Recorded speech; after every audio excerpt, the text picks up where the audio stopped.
Hi, I'm Angela Myers. I'm here to elevate your mind, body, and spirit. Today, we're going to talk about roots and fruits. And I'm not talking about the edible kind, I'm talking about in your life.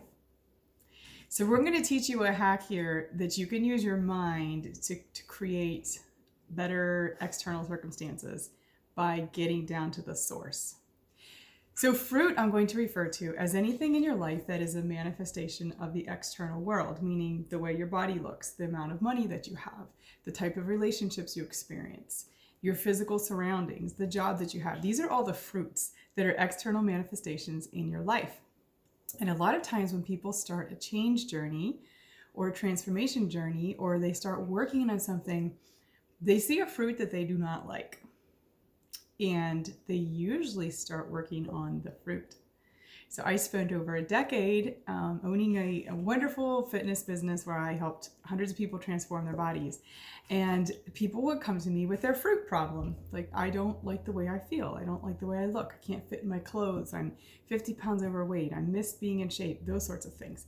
So it's our tendency to want to look at what we see, the bank account, the body, the relationship, the house, the job, and fix it.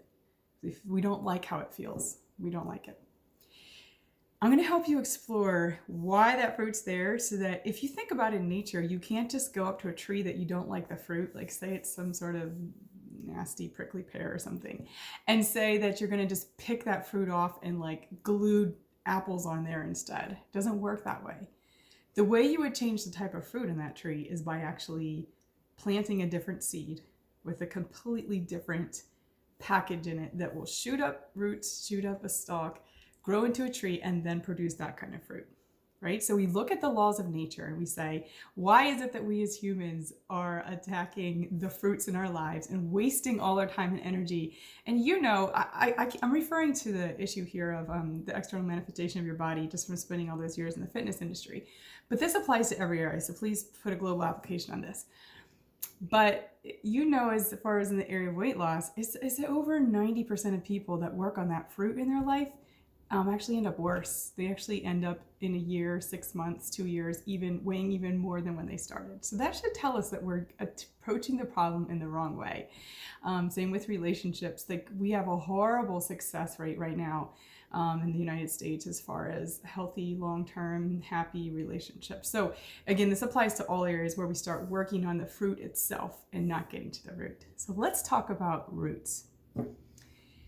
There are 2 roots, and it's so simple. And once you get this and you start getting this concept, you're going to be able to choose from now on when you stop and are aware of it. The one root we have is, I'm going to generalize it as fear.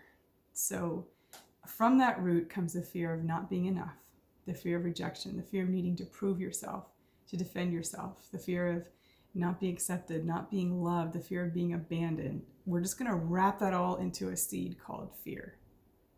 And when that seed is planted and the actions stem up from that, we're going to call that like the trunk of the tree.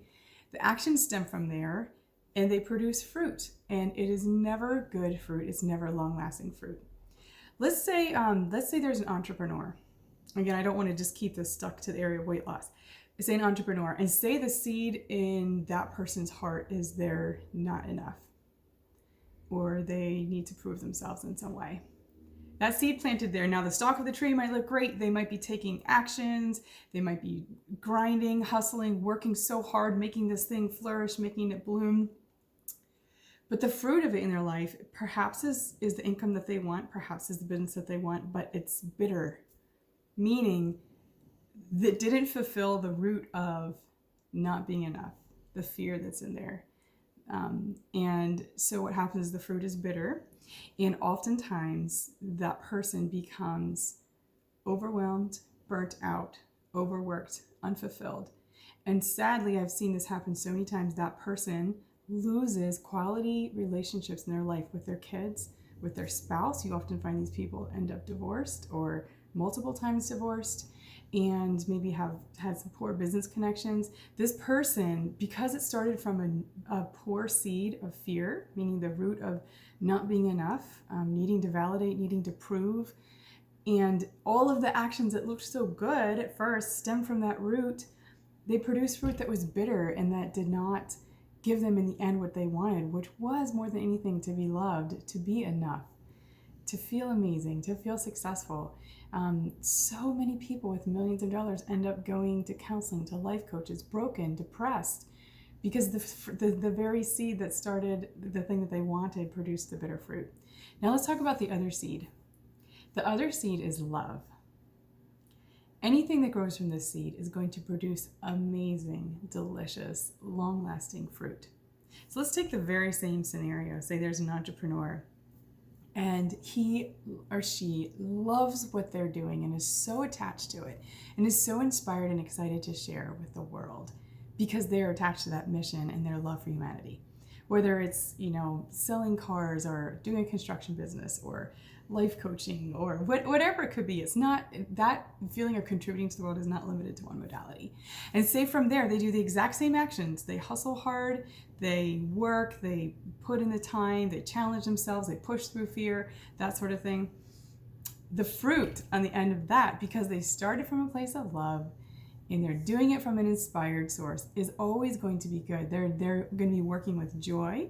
They're going to be working from a feeling of enough, from a feeling of abundance, and that's always going to produce fruit that lasts.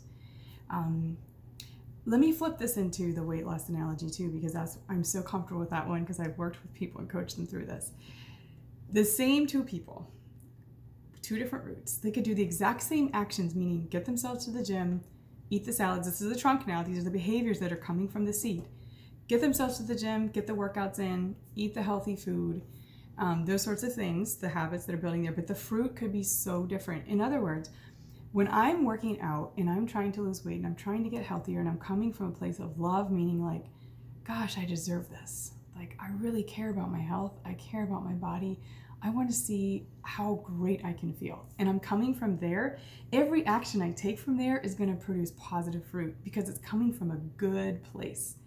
And when I'm coming from a place of, I need to lose weight because I look disgusting, I'm not attractive, I can't stand the way my stomach looks in this shirt, I feel like a fat slob, all those sorts of things, that's from that fear root. That's from the fear of not being acceptable, of not being loved, of not being enough.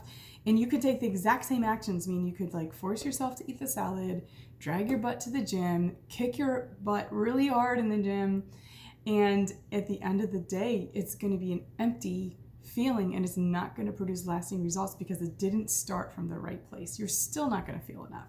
Even when you lose that 20, 30 pounds, it's still not going to be enough. So you're eventually just going to start eating again and you're going to stop working out again because the only reason you did it in the first place is because you felt like you weren't enough.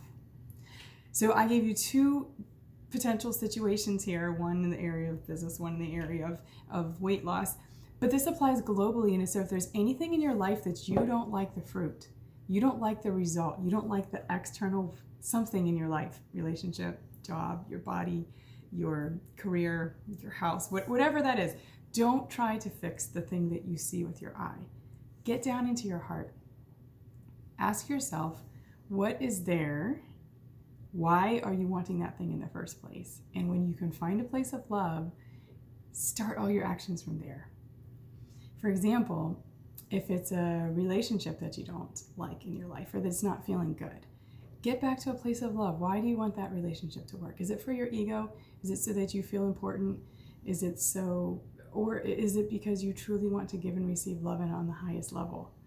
And when you can come to that seed of love and let your actions stem from there, meaning like, I truly, truly just want to give and receive love. So I'm going to do for this person even though they don't deserve it. I'm going to give wholeheartedly even though I don't have to. That is so different than when you're coming from a seed of fear, like, well, I don't know that this person's going to return the love that I give, or I don't know that they truly love me or accept me, or that I'm good enough for them. And you're going to try to make that relationship work from that seed. You're going to be just, again, the behaviors could be exactly the same. You could maybe do an act of service as a way to show love, or you could give affirming words from either, building the trunk there from either of the seeds, but they're not coming from the right place if you're coming from fear and trying to fix that fruit. So get down to the roots. Ask yourself, am I coming from love or am I coming from fear? Once you start to develop this self-awareness, you can tune into how it feels in your body, in your spirit, in your soul, and you'll start to realize, oh my gosh, I'm coming from fear on this. Or, wow, this feels amazing. I know I'm coming from a place of love. And this takes practice. This is like a mastery that takes a long time of practice. I just want to make you aware of the concept today so you at least have the choice. When something doesn't feel good in your life, use that. That's a gift. When something doesn't feel right, it's usually a clue that whatever action you're doing or about to do or involved in did not come from a seed of love. It came from a seed of fear. So how can you flip that around then? That would be a topic for the next video.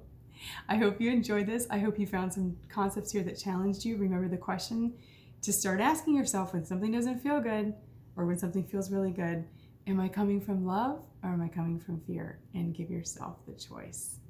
You want all of your actions to stem from that root of love so you produce beautiful, long-lasting, delicious fruit that you can enjoy the rest of your life. Thank you for watching. I hope this resonates with you, and please subscribe to my YouTube channel. I would love if you click the button below so you can continue to feed your mind, body, and spirit with good things and elevate yourself.